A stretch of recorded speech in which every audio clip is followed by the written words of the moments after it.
Hi, everyone, and welcome back to the Power Women Summit. I'm Beatrice Verhoven, senior film reporter at TheWrap, and today I'm so excited to be speaking with YouTube executives and talent who are developing content for audiences all around the world.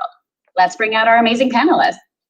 First up, we have Kelly Merryman, who serves as Vice President of Content Partnerships at YouTube. In this role, Merriman leads YouTube's global partnership strategy and management for content creators across the Americas.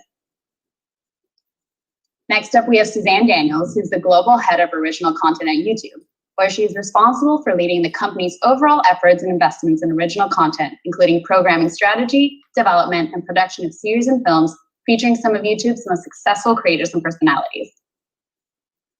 Vivien Lewitt is the global head of artist relations at YouTube, where she leads a team of music ambassadors focused on developing and executing strategies to support the growth of artists on YouTube, break new talent, and super serve the artists and their teams. LeLe Pons is best known for her Instagram and YouTube content, creating videos for more than 41 million Instagram followers and 18 million YouTube subscribers. Her debut single, Celoso, is certified 3 times platinum and has over 300 million views on YouTube. In May 2020, LeLe released a YouTube original docuseries, The Secret Life of LeLe Pons, that reveals her struggles with OCD, Tourette's, and other mental health disorders. And last but not least, we have Saweetie, with 2 million Instagram subscribers, who rose to fame with her hit song Icy Girl in 2018, which garnered over 109 million streams on Spotify and 97 million views on YouTube. In 2019, Saweetie released her major label debut EP, High Maintenance, followed by her platinum hit, My Type. Most recently, Saweetie launched the best-selling jewelry line Icy in her fashion line, and has partnered with brands including Reebok, Pretty Little Thing, and more. Welcome, everyone. Thanks so much. So I kind of wanted to start off this conversation and have everyone, tell me a little bit about yourselves in these roles. I know, Kelly and Suzanne and Vivien, you were in somewhat different spaces before joining YouTube. So I'd love for everyone to touch on what drew you to the platform. Great. As you said, I'm Vice President of Content Partnerships here. I've been here for almost 6 years, and I oversee a team of about 300 folks who are strategic advisors for some of our largest creators and media companies across the globe. And, I was drawn to YouTube because I was at Netflix and Sony Pictures before, and it was such a wonderful opportunity to think about a platform that really was a mirror to the world, that allowed in real time to reflect how people were feeling and their experiences in the world, instead of having a programmer sit in between to try and make decisions of what people might want to see.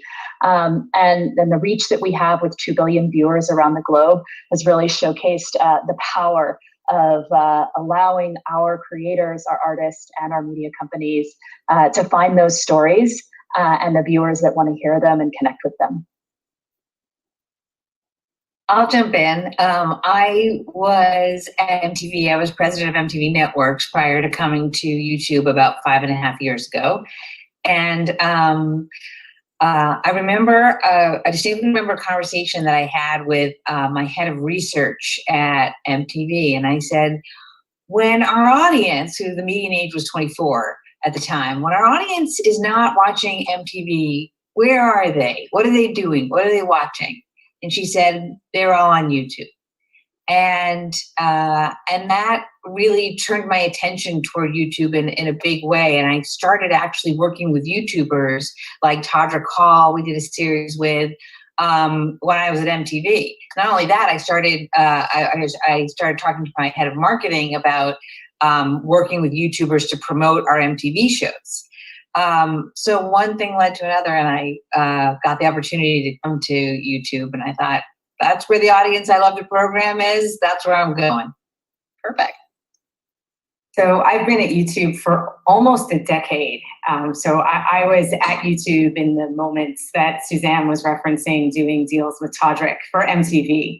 I lead our global artist team, and we're really focused on building out strategies that seek to deepen fan and artist connections, grow and develop their careers at every stage. The best opportunities for me was when we start working with an artist from early on and can build and grow with them over time. We're also seeking to ensure that the products and features that we deliver on the platform work really well for artists, and that they have a vehicle where the platform can be not only a place for them to share their music and their videos with the world, but to share bits of themselves with the world as well. And LeLe and Saweetie, why YouTube? Why, use this platform for your content specifically? What drew you guys to it? So I started on Vine like 7 years ago, and it was 6 seconds, which I loved, but at the same time I wanted to expand my skits. I wanted to expand the message I wanted to give in my videos. So I went to YouTube to do that. I mean, I went from 6 minutes to 6 seconds to 2 minutes, which was amazing. It was like I was in a little bubble, and then I was in the world. I mean, I like to do things beginning, middle, and end, and I think YouTube was the best place for me to do that. And then there I met and I did videos with one of my best friends, Anwar, Anna Stalking, Rudy Mancuso, all that. And I don't know, it became a bigger family on YouTube as well. And I had a tighter relationship with the creators more than I did on Vine, which is insane. And I loved every platform, but definitely YouTube is something I and Vivien can say I really gave it my all. I was doing everything every week, and now there's no better platform right now than where to put music videos on YouTube, and that's why I love YouTube. And now with me doing music, it's my favorite platform. Oh my God, I said that. I mean, it's my favorite platform for music videos. We won't tell. Well, it's such an honor to be on a board with such amazing ladies who just spoke. So thank you for having me. It's an honor.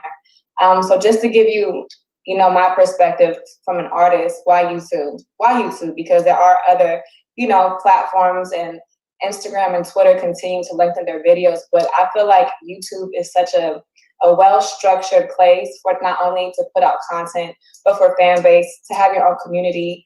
And for me, I believe like my brand expands beyond music videos. I recently just launched my own reality series called The Icy Life, and it's doing super well on the platform. But YouTube is just that pioneer. I'm also a USC grad, and we literally studied how YouTube is disrupting live television, because people want things instantly. People want things where they can watch it on their own time, and YouTube gives, people that access. So I love it because you're able to still be you, creative, and it's just a free-flowing, for less of words, platform. So definitely a fan of YouTube. I love that both of you have the music and creator lens about the platform, and you came at it from opposite perspectives, which is so great. And Emily, you asked a question, and I didn't answer it about where we were before YouTube, but the both of those principles that you both talked about, access to bigger audiences, ability to be creative in your own way and tell your own story, build your own destiny. That was the reason I joined YouTube, because I was an attorney prior through the mid-90s and early 2000s representing artists. And, there was a very clear and finite way that you did things and that you were discovered. And when that shift began to happen with open platforms, largely YouTube early on, I recognized that there was a way to impact at a bigger level for artists, and help aid in their ability to access an audience on their own terms. So I love both of your stories. And everyone has kind of talked about how YouTube can combine multiple different spheres and, landscapes and everything like that. And so Kelly, Vivien, and Suzanne, you three are in charge of divisions that are the driving factor of YouTube. And so I was wondering how you bring all the businesses together to make the greater YouTube.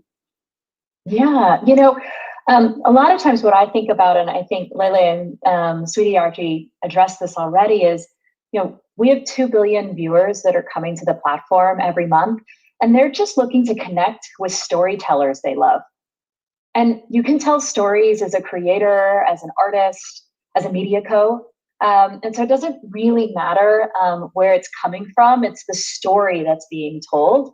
And so I think each and every one of us, when Suzanne and Viv and I, we spend a lot of time talking to each other to try and figure out what's the right way to bring these storytellers to the platform and have them connect with their audiences. Right now, when we think about creators are about, they're really the majority of the platform. And artists and our media company partners, they sort of split the rest of it about equally.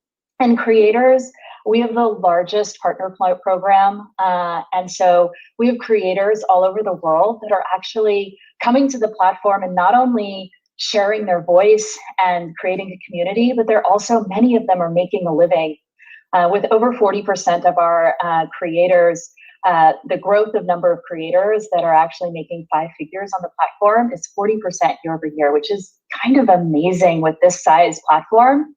And you know, they are the next generation of media brands. So not only are they controlling the cultural dialogue, but they're also doing that in a way that's providing opportunity for folks that work for them now too. They're creating their own companies. And so the lines are blurring not only between creators and artists, as you're seeing here today, but also between creators, artists, and media companies. And media companies are also creators. I mean, if you look out there, you know, when I joined 6 years ago, media companies were still trying to figure out exactly how to utilize YouTube. And I think we've been on this amazing journey over the last 6 years together to figure out ways that we can be complementary and really build communities and connection with the wonderful intellectual property that they already have. And the result of that is that we've become key partners for most major sports leagues,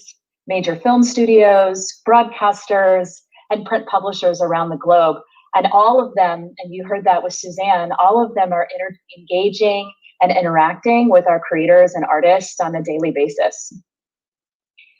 Yeah, I work very closely with Kelly and Vivien because I work to get YouTube Originals works to enhance opportunities and enhance experiences for creators and artists. And one example that I can get, what Kelly was just talking about in terms of broadcast partners was we just produced a home special, which thank you, Saweetie, because she gave a phenomenal performance in that, and that was a highlight of the special. And we streamed it live at the same time that BET aired it live. And we do a lot of different types of partnerships like that with media companies today.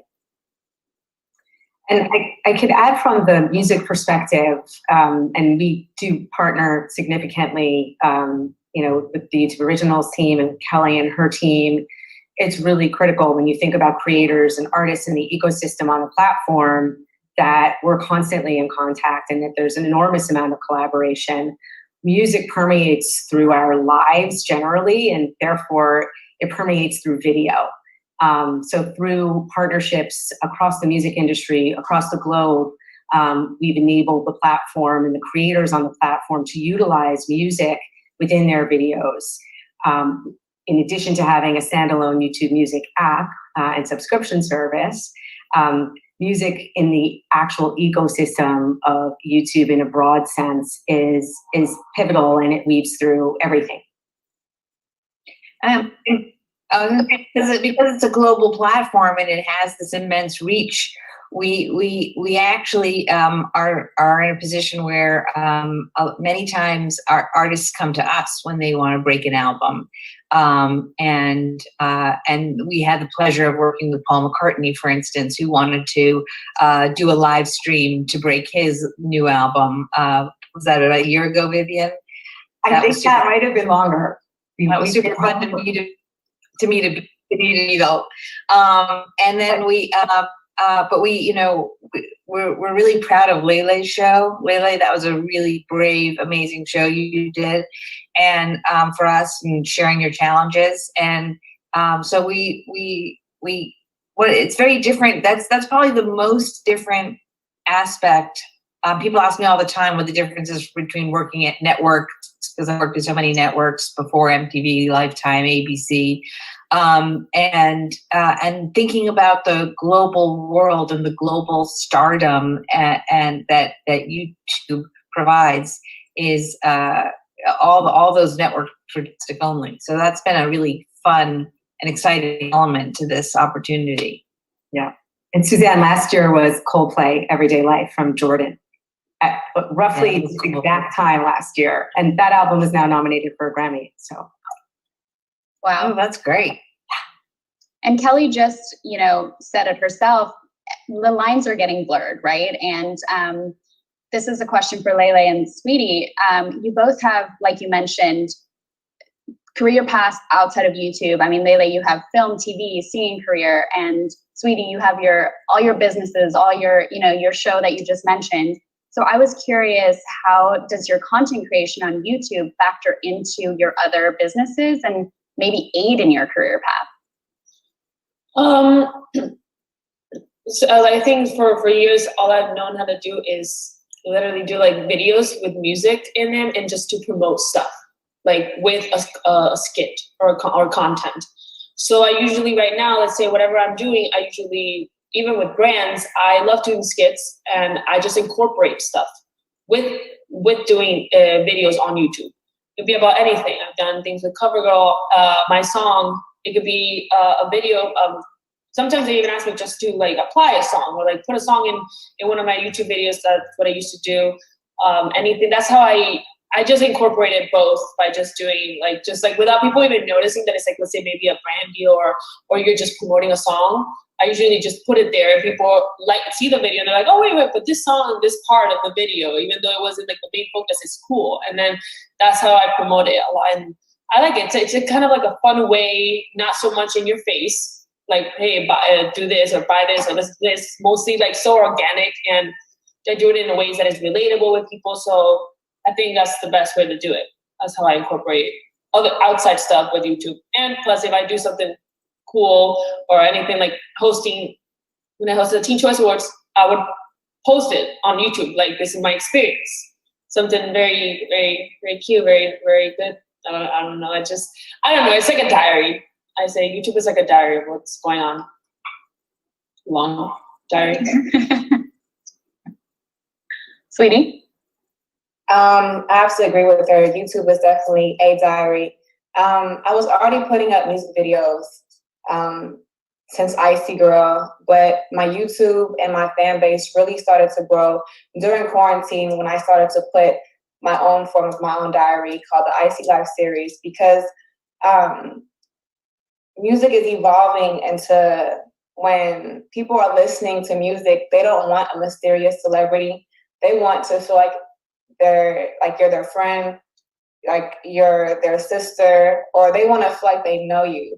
And social media does give me anxiety sometimes. So I'm not that girl that can go live and, just post all day because it just makes me feel like I'm exposing too much of myself.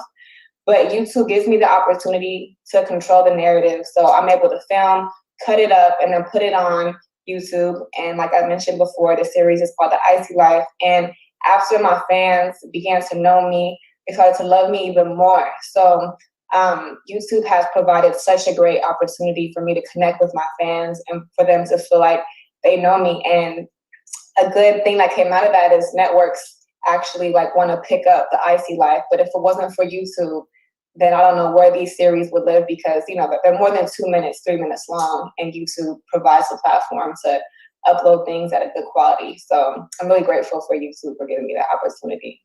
That's amazing. And you just mentioned quarantine, what a fun time that was, and still is for many people. Obviously, 2020 was, a year we had COVID, the racial justice movement. And so with the media landscape changing and with COVID, being such a big part of change, what has been YouTube's role this past year, and what is the role moving forward in the industry? Yeah, so first I just want to say I love this idea of a diary.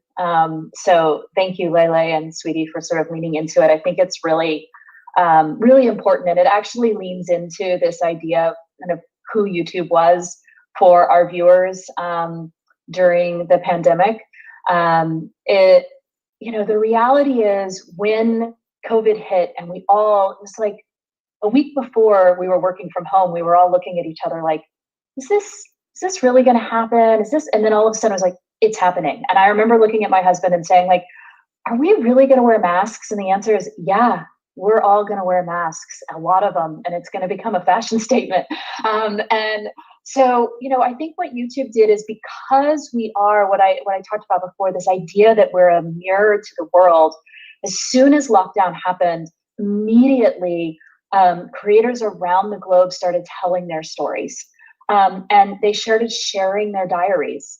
And that was really powerful for people to feel like I'm at home, but I'm not alone, and I've got somebody to connect to, because loneliness, I think, is a really big component of having to stay at home. But in addition to that, when we think about the platform, YouTube isn't just for entertainment and connection. That's a critical component of what YouTube is, but we're also about information and education. And so initially, as soon as the pandemic hit, we partnered with the WHO, we partnered with the CDC and the CDC equivalents in 60 countries around the globe to try and get information as quickly as possible out to our viewers to help them understand what was happening, because that information was changing so quickly and we were all really scared and confused. And that authoritative voice was really critical. And then many of us were all of a sudden at home with our kids and trying to do Zoom with, I thankfully have an 18-month-old and a 3-year-old, so they weren't in that phase yet, but thinking about folks who were trying to do Zoom school with their kids, how stressful. And YouTube has such an amazing set of creators that we call edutubers that are out there really helping folks to learn and to really support that learning journey for kids. And we really engaged heavily in that space. And we actually saw an increase of over 100% in a lot of our homeschooling searches, a lot of our, school from home, those types of activities. And then we were looking at all of our, media company partners, our music label and artist partners who all of a sudden their business completely changed overnight. Like, what do you do when you can't tour? What do you do when you can't go to the theater? You can't release a film. And, the way that I think about YouTube is we're an enabler. We're a strategic advisor there to help our partners figure out how to get their stories out in the best way possible, because they still had stories to tell. And we saw late night really embrace late night from home, and really amazing to see Trevor Noah and Jimmy Fallon, Kimmel, and others really leaning into letting their kids sort of describe and do the logos themselves, which was really fun. We were supporting premium video on demand when theaters were closed. We were supporting We Are One, this amazing global film festival that was put together in partnership with Tribeca to try and bring films that weren't going to be able to be seen by people at the festivals. We partnered in Brazil to try and bring the championship football games to streaming, because all of a sudden they needed to play the game and the stadium was empty. Nobody was there. And so there's just the list goes on of ways that we just showed up and said, we're here, we're a platform, we want to enable you to tell your story and tell your story in the right way. And I'm just so thankful that we were able to do all of that across entertaining, connecting, informing, and educating. Yeah, YouTube just published its top 10 trending videos for 2020.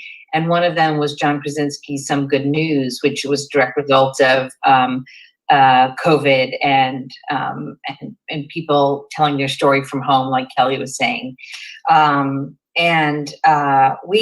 Our marketing department immediately pivoted and started a campaign called hashtag Stay Home campaign, and promoting to all the edutubers and different YouTubers who were doing COVID-friendly programming, you might call it, or just COVID-inspired programming, maybe is a better way to say it.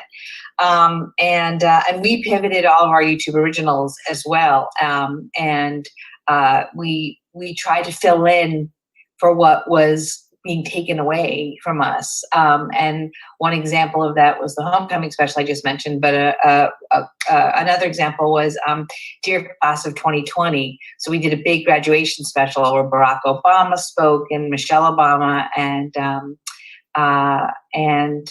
Sundar, our CEO of Google, spoke, and just a very powerful piece to sort of offer graduates at all levels, high school, college graduates, students, some closure that they weren't going to get because of COVID.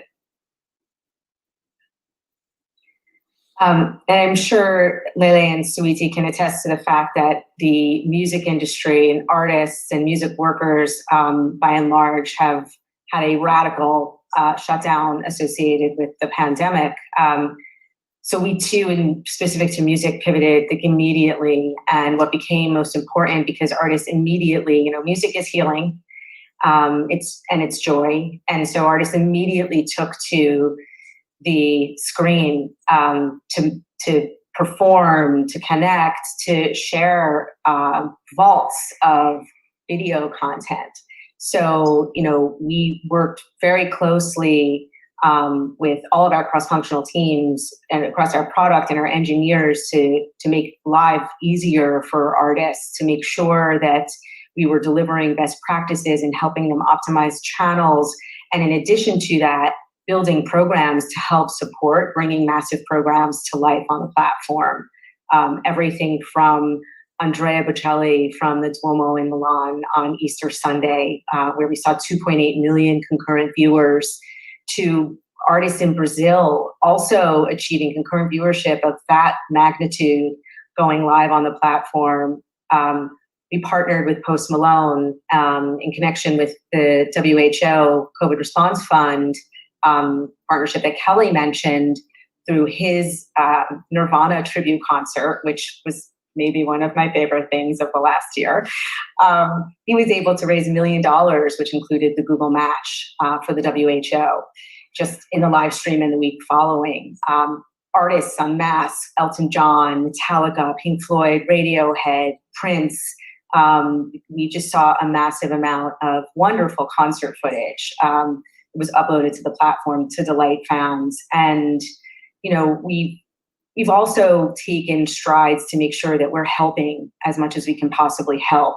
So we partnered with NIVA, National Independent Venue Association, to bring to life a festival on YouTube called #SaveOurStages, which was intended to and continues to exist on the platform to help raise awareness and contributions for independent music venues across the nation that are really in danger of closing. Many are at risk. And that effort raised, well over $1 million just in its weekend phase. So we're continuing this effort, right? This continues to be at the forefront. Our product continues to evolve to make sure that artists can connect live with their fans. We just rolled something out called Live Redirect, which has been in a small beta, and Saweetie, you actually utilize this product. So I'd love to hear from you when you release Back to the Streets. But it enables an artist to go live before their video premieres on YouTube. So we're just continuously striving to ensure that the platform is delivering for artists and their fans and creators and media companies the best possible ways to continue to connect and make things and enjoy things during this time period. Yeah, Saweetie, why don't you, kind of pedal off that? And also, I was curious, how in this situation do you decide how vulnerable to be in the diary that you mentioned, when everyone at home is also in a very vulnerable state and wants that connection? Well, for one, you guys are all dropping gems, and my brain goes crazy, so I had to take notes, and I didn't want to do it on my phone because I didn't want you guys to think I was texting, but I got some notes right here. I'm just keeping them here, but yes, Live Direct was really important to me. I could definitely see it growing. Everything is moving into this virtual space, this virtual world. And I thought it'd be funny to make my own red carpet. So I had my internal pretend to be a publicist, pretend to be the red carpet holder. So we had a fake red carpet at home, and my fans did love it. But what I do love about YouTube is that you guys gave us the opportunity to not only connect with our fans, but to do it in our own way. So thank you for that. And it was really impactful. I felt like all of my super fans, all of my supporters were tuned in, and the fact that it rolled directly over into Back to the Streets, they really loved it. So, I mean, I'm just excited to see where it's gonna grow, and yeah, that's it. And LeLe, I was curious, kind of asking the same question to you about vulnerability. I mean, your special, you really, and your series, you really are extremely vulnerable with, you know, your OCD and Tourette's. And I was curious, like, do you ever think about how much you want to share with your followers and your fans, and kind of the role that YouTube plays in that?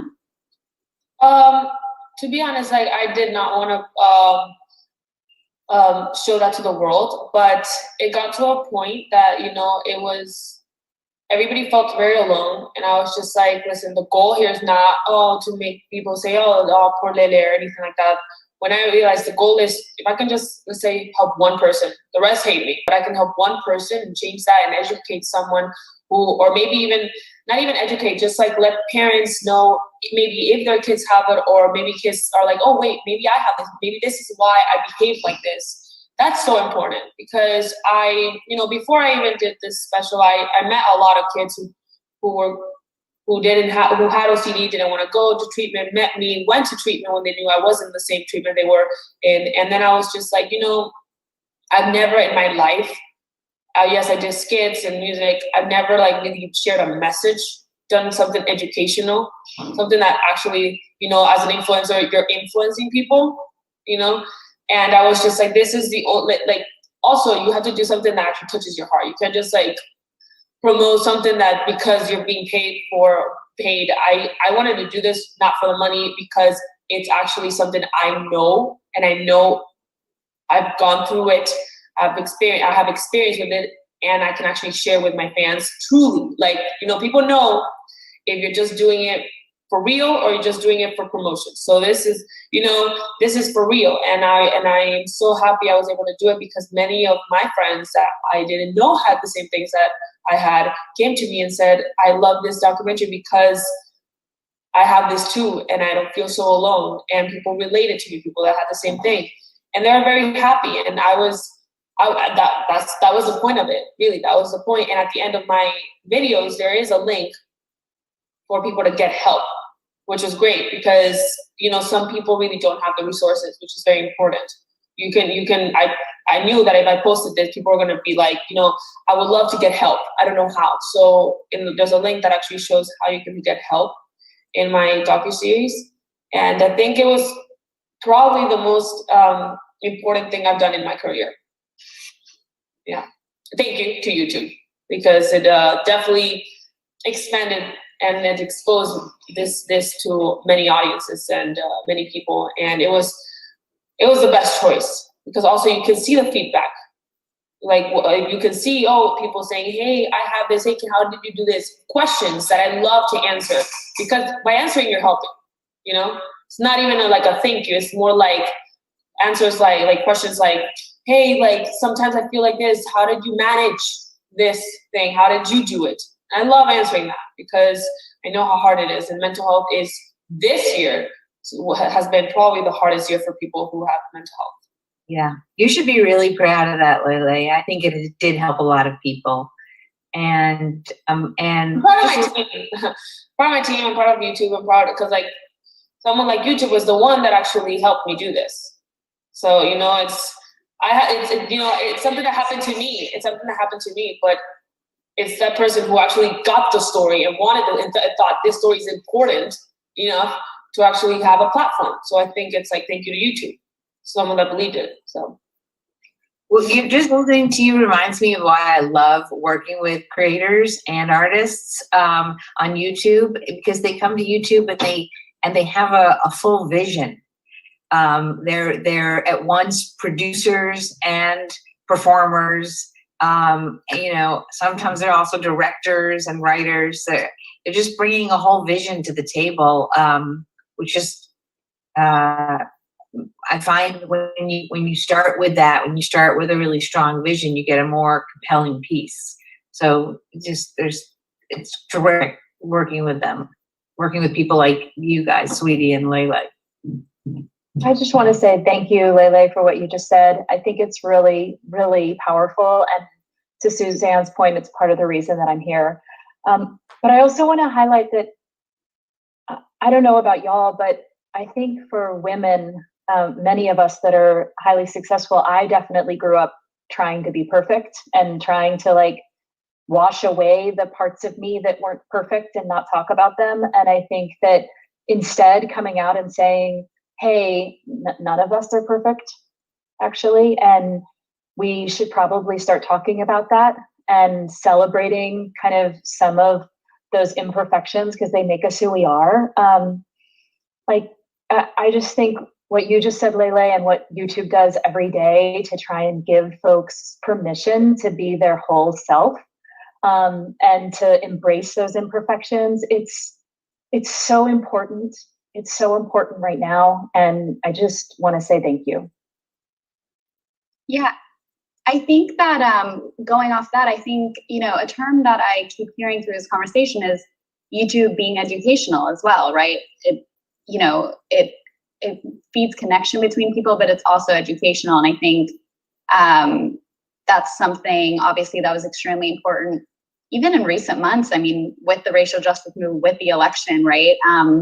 And, before I kind of wrap things up, I did want to hear what was YouTube's approach to programming to ensure YouTube was part of, that conversation in terms of the racial justice and the election in mass media. I mean, well, this is another example where Kelly and Vivien and I worked very closely together, because the first thing we did was we worked together to fashion a plan, a strategy, and a fund that would help fund creators, help fund artists, and then help fund some original programming that would be a way for you to lend a voice to the conversation.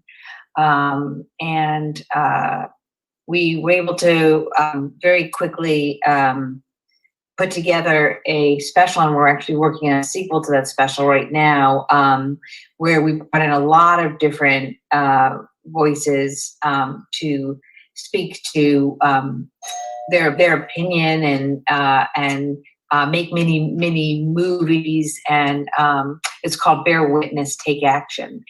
And Kiki Palmer and Common hosted, and they're coming back to host again. So that's just one of the many things we did, but and it's taken a while to because we really wanted to have a thoughtful approach to what we were doing, and so it's taken a while to sort of the grants going, but Kelly and her team have just initiated grants to a lot of different creators to enhance their voices and their stories. And Vivien's working with a lot of artists to do the same thing.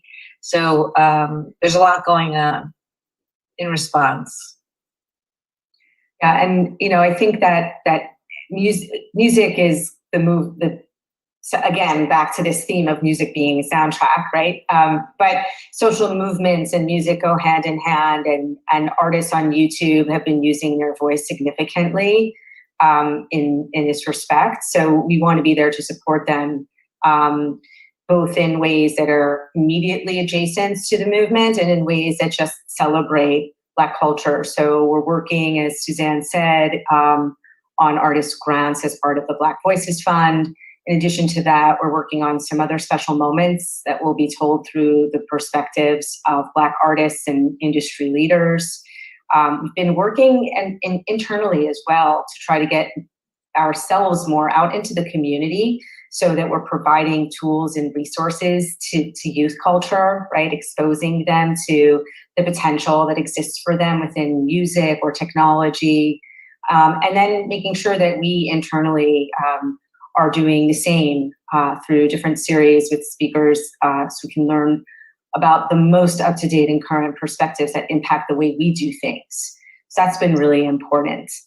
And very recently, we broadcast a discussion that was hosted by our global head of music, Lewitt Cohen, with the co-founder of the Black Music Action Coalition in Music, the founders of the Show Must Be Pause movement, Brianna and Jamila, as well as EVP of Universal Music Group, Jeff Harleston, Chuck D, our own Carlita Higginson, who's our head of our publishing group, where they were talking about the impact within music of equity and diversity, inclusion, and how that, from an industry perspective, requires our attention and focus. Yeah, that's amazing. I think across the board, we were just partnering with creators and artists and media cos as they were thinking through how they wanted to tell their stories as well. And so we actually made over 100 films available for free over the course of much of the summer, including Just Mercy and Selma and others. Also, we worked with Netflix to put Dave Chappelle's 846 on the Netflix channel on YouTube. And that, you know, in that moment when Dave Chappelle was just sitting there outside on that chair trying to talk to a small group of people about how he felt in that moment, that reached over 30 million people around the globe.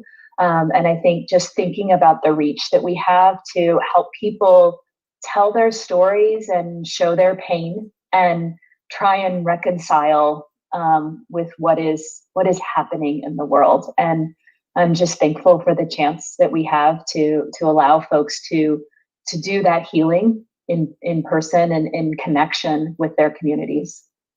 Yeah, and I thought a good way to, you know, wrap this up as we're kind of running out of time. We have so many women watching this, and you know, it's the Power Women Summit, and I know that there are a lot of people out there who have questions of, you know, how do I break into this? How do I succeed on YouTube? And so I was wondering if each of you could just give like one piece of advice for someone wanting to break through on YouTube and wanting to drive their content on YouTube and reach these people. Okay. Go. I think accepting the fact that it will not happen right away. And, you know, like, I feel like people are like, okay, this person did it, like, oh, I can't wait to get, let's say, the wrong reasons, famous, popular, I want to have money, and my God, why doesn't it happen tomorrow? Or like, I hope I get famous in a month. No, if you are very dedicated, you do it for the right reasons, just know that it might take a month, it might take 2 years, but if you really love it, you will wait forever. You know what I mean? Like, it took me 7 years, you know, and I'm still creating. I don't care. There's not even a limit. It's just like, I love doing what I love to do. So I think first is passion. If you really want to do it because you are passionate about it, do it. And then second is the reasons. You know, like, do it because you're having fun while doing. Know that, you know, sometimes it's going to get hard. You will get negative comments. The bigger you are, bigger you get. Try to know that that's what's going to come with it, and accept it. You know, let's just say you have 40 million followers. What's 1% of that? You know, I don't know what it is, but let's say 4 million. I'm really bad at math. 4 million people are going to hate me. You know, 1%. That's all. You know what I mean? Like, you will, but that's good because that means you're growing. Or that means that you're doing good, and people don't like that sometimes. You know. So I think accepting the good and the bad to actually being a YouTuber, that is the most important thing for me.